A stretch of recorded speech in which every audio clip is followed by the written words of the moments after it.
আম ফল সারা পৃথিবীতে খুবই জনপ্রিয়। এরকম পছন্দের ফল পৃথিবীতে দ্বিতীয়টি নেই। এমন কোনো জাতি নেই যারা আম পছন্দ করে না। তাই একে সম্মান দিয়ে ফলের রাজা বলা হয়। আমের জন্মস্থান নিয়ে রয়েছে নানা তর্ক বিতর্ক। বৈজ্ঞানিক ম্যাঙ্গিফেরা ইন্ডিকা নামের এই ফল ভারতীয় অঞ্চলের কোথাও প্রথম দেখা গেছে তা নিয়ে বিতর্ক থাকলেও আমাদের এই জনপদে যে আমের আদিবাস এ সম্পর্কে আম বিজ্ঞানীরা একমত। ইতিহাস থেকে জানা যায় খ্রিস্টপূর্ব 127 আলেকজান্ডার সিন্ধু উপত্যকায় আম দেখে ও খেয়ে মুগ্ধ হয়েছিলেন। এ সময় আম ছড়িয়ে পড়ে মালয় উপদ্বীপ, ইন্দোনেশিয়া, ফিলিপাইন পুঞ্জ ও মাদাগাস্কারে। চীন পর্যটক হিউয়েন সাং 632 থেকে 645 খ্রিস্টাব্দের মধ্যে এই অঞ্চলে ভ্রমণে এসে বাংলাদেশের আমকে বিশ্ববাসীর কাছে পরিচিত করেন। 1331 খ্রিস্টাব্দ থেকে আফ্রিকায় আম চাষ শুরু হয়।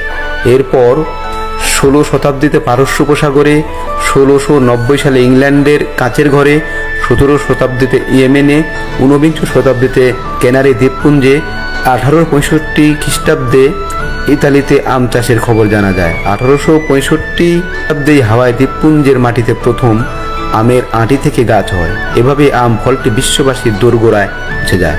জানা যায় মুঘল সম্রাট আকবর ভারতের শাহবাগের দ্বারভাঙ্গায় 1 লাখ আমের চারা রোপণ করে উপমহাদেশে প্রথম একটি উন্নত জাতের আম বাগান সৃষ্টি করেন।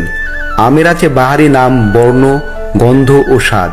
গোলাপখাস, ফজলি, আরশিনা, ল্যাংড়া, খিরসাপাতি, গোপালভোগ, কল্পনা, মোহনভোগ, জিলাপিভোগ, লক্ষণভোগ, মিশ্রিভোগ, বোম্বাই, চৌসা, ক্ষীরভোগ, বৃন্দাবনী, চন্দনী, হাজিডাঙ্গা, সিঁদুরা, গিরিয়াধারী, বৌভুলানি, জামাই পছন্দ, বাদশাভোগ, রানীভোগ, দুধসর, মিশ্রিকান্ত, বাতাসা, মধুচুস্কি, রাজভোগ, মেহেরসাগর, কালীভোগ, সুন্দরী, আম্রপালি, পানবোটা, দেলসাদ, কালো পাহাড় সহ চাঁপাই নবাবগঞ্জে পাওয়া যায় প্রায় 300 জাতের আম।